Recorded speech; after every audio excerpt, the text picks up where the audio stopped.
أعوذ بالله من الشيطان الرجيم بسم الله الرحمن الرحيم إن جهنم كانت مرصادا للطاغين مآبا لابثين فيها أحقابا لا يذوقون فيها بردا ولا شرابا বাস বারাদাও এখানে কি কায়দা হচ্ছে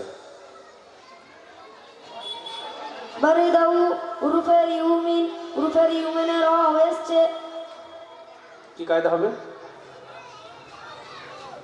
ঈদগামে বিল গুন্না জাযাকাল্লাহ খাইর আসসালাম বাস বিসমিল্লাহির রহমানির রহিম ইল্লা হামিমান ওয়া ওয়াসাকা জাযাআও ওয়িফাকা ইন্নাহুম কানু লা ইয়ারজুনা হিসাবা ওয়া কাযযাবু বিআয়াতিনা কিযাবা وكل شيء أحصيناه كتابا বাস ওয়াকুল্লা শাইইন শাইইন কি কায়দা হচ্ছে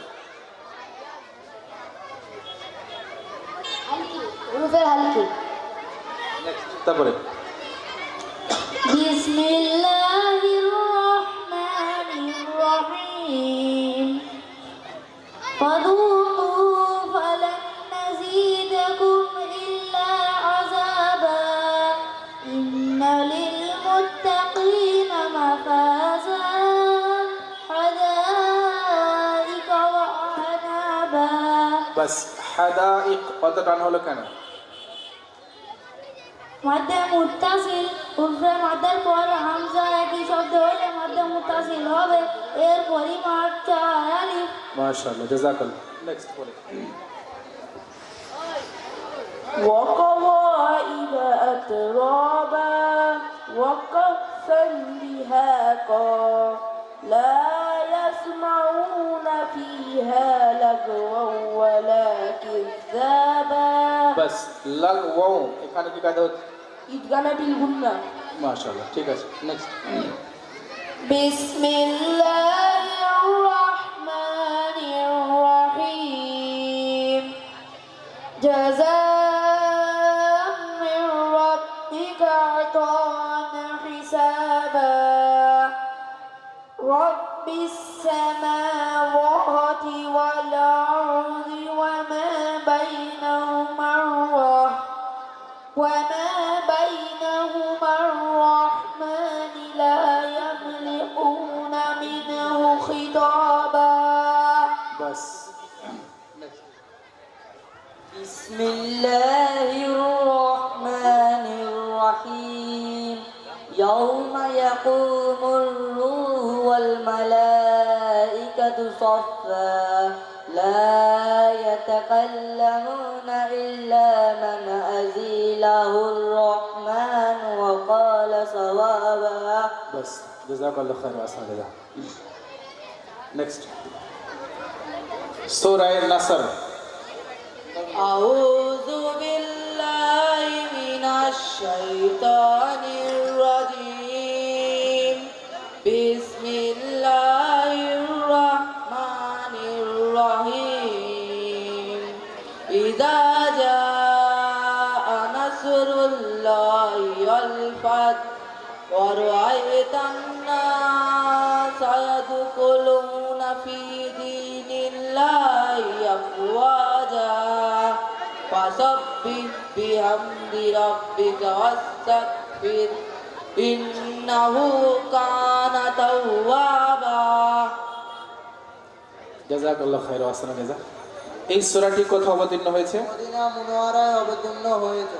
এই সূরাটি কোরআনে কারীমের কত পারায় আছে এই সূরাটি 30 পারায় আছে। মসজিদ থেকে বের হওয়ার দোয়া নেক্সট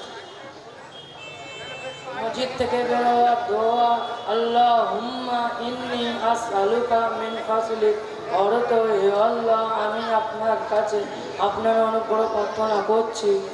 মসজিদ থেকে বের হওয়া সুন্নাহ মসজিদ থেকে বের হওয়ার সুন্নাত সমূহ আল্লাহুম্মা সুন্নত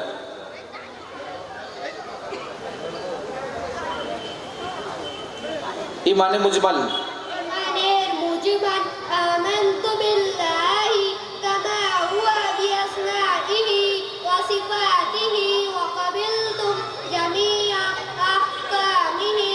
অর্থ, হে আল্লাহ, আমি আপনার উপর তোর ঈমান এনেছি যেমন ভাবে নিজ নাম ও গুণাবলী সহ রয়েছে, এবং আমি আপনার সমস্ত হুকুম মেনে নিয়েছি। নামাজের পরের দোয়া নামাজের পরের দোয়া اللهم أنت السلام ومنك السلام تباركت يا ذا الجلال والإكرام। বাস জাযাকাল্লাহ। নেক্সট, বনি ইসরাইলের সর্বশেষ নবীর নাম কি? বনি ইসরাইল সর্বশেষ নবীর নাম ঈসা আলাইহিস সালাম। কোন নবী মায়ের কোলে কথা বলেছিলেন? ঈসা আলাইহিস সালাম মায়ের কোলে কথা বলেছিলেন। কোন নবীর হাতে লোহা মোমের ন্যায় নরম হয়ে যেত? হযরত দাউদ আলাইহিস সালামের হাতে লোহা মোমের মতো নরম হয়ে যেত। দাউদ আলাইহিস সালামের পুত্র কে ছিলেন? হযরত দাউদ আলাইহিস সালামের পুত্র হযরত সুলাইমান আলাইহিস সালাম ছিলেন। জাযাকাল্লাহ খায়রু আসরা জাযা। এই ব্যাচের বাৎসরিক পরীক্ষার ফলাফলে ফার্স্ট হয়েছে, যেহেতু দুটো ব্যাচ একত্রিত করা হয়েছে, দুজন আছে শেখ কাসাফ এবং সাকিবুল, দুটো ফার্স্ট আছে। আগে এসে দুজনে